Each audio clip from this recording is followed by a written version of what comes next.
Ayun, magandang umaga sa inyong lahat. Ako po si June. At mukhang minamalas itong si Dilima dahil mukhang hihimas ulit siya ng malamig na rehas sa kulungan dyan sa Mandaluyong. Dahil binaliktad po ng Court of Appeals ang kanyang acquittal. Inakwit po siya ng RTC, ngunit mayroon pong nagsampa ng petition for certiorari ang Solicitor General, no? So ito po yung question. Sino ang nagpakilos kay Solgen Guevara, no? Ang Solgen po kasi ay isang parang abogado ng Malacanang or abogado ng gobyerno. Ang iniisip ko baka DOJ, Department of Justice. Ngayon, sino naman ang nag-utos sa DOJ, no? Ay, matatandaan natin itong si Dilima, kaalyado ito ni Tamba. So, hindi si Tamba. Wala kinalaman si Tamba dahil kinuha nga ni Tamba itong si Dilima para maging prosecutor sa impeachment ni BP Sara, no? According to Court of Appeals, naglabas ng desisyon ng Court of Appeals na pinawawalang bisa ang acquittal ni Dilima dahil yung mga naging desisyon ng Court of Appeals ay ng Regional Trial Court, si Judge Ragos nga, ang pinagbasihan lang ay dahil umatras yung mga witness laban kay Dilima. So, kung ganun lang ang pinagdesisyon, ibig sabihin hindi dumaan sa tunay sa totoong proseso na dapat hinihimay yung ebidensya.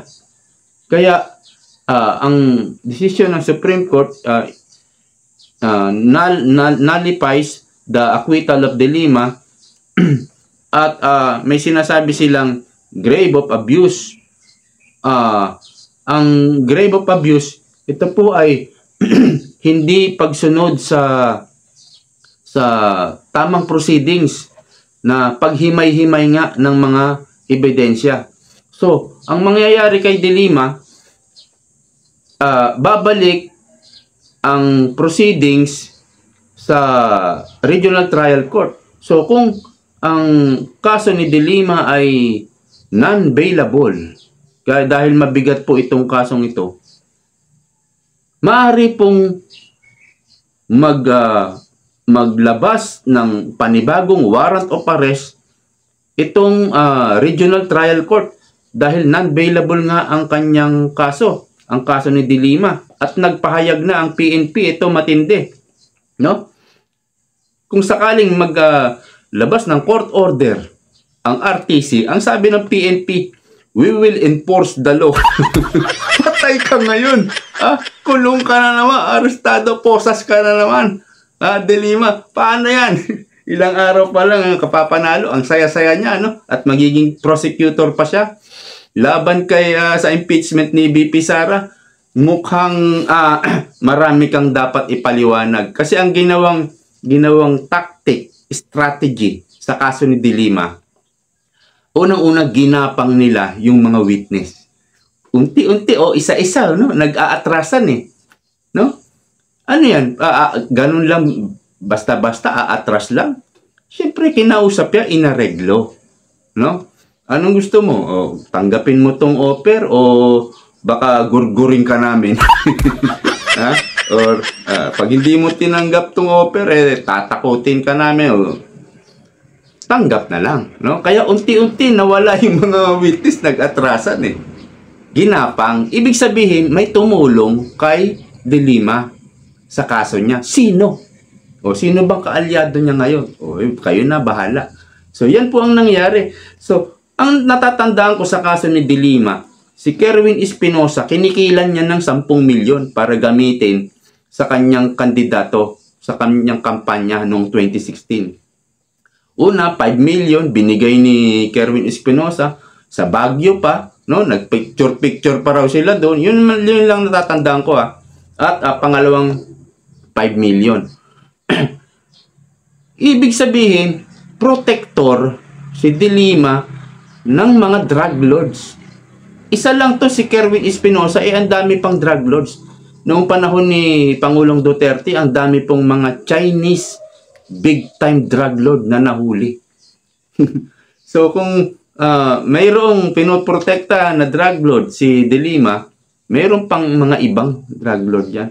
Saka ginamit niya yung mga preso po sa kulungan, ginamit niya, pinagbenta niya ng droga doon sa loob ng kulungan mismo. Kaya sabi nga ni Robin Padilla, nagkaroon pa nga ng planta dyan, di ba? So, mayroon talagang bentahan sa loob ng kulungan. At lumabas yan sa investigasyon sa Senado at sa Korte.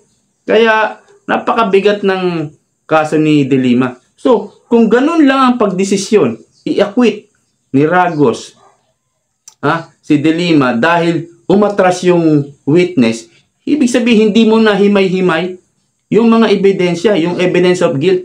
So, babalik ang procedure sa Regional Trial Court. So, kailangan pumunta doon ni De Lima. Ang twist question, yun din ba the same sala and the same judge or sa ibang sala na at ibang judge na? Maaring ganon, no? So, kapag bumalik na sa proceedings, parang back to zero ito, pwedeng maglabas ng warrant of arrest ang Regional Trial Court para arestuhin si De Lima. At sabi nga ng PNP, nakahandaan na kami kapag naglabas ng court order. Kaya, delikado. Pero, itong kampo ni De Lima, wala ito. No, minamaliit nila. Ano yan? Mind conditioning. Mind conditioning po yan. Yung isipin, wala pala yan. Pero hindi. Hindi wala ito. Dahil binawi at binaliktad ng Court of Appeal ang Regional Trial Court. So, mina-mind conditioning ng kampo ni De Lima yung mga tao na wala ito, magpapaliwanag. Nagsalita rin si De Lima, magpapaliwanag lang kami dito. Hindi. Bubusisiin po ang lahat ng evidence of guilt. Bubusisiin, kailangan busisiin, kailangan dumaloy ang tamang procedure. Kaya bubusisiin po yung mga ebidensyang nailatag.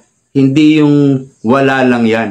Kaya delikado itong si De Lima at posibleng makulong kapag naglabas ng warrant of arrest ang Regional Trial Court. Hanggang dito na lang po at papasok pa tayo. Meron pa tayo trabaho, may obligasyon. Maraming salamat po sa panonood. Ingat po kayo. Bye-bye. God bless.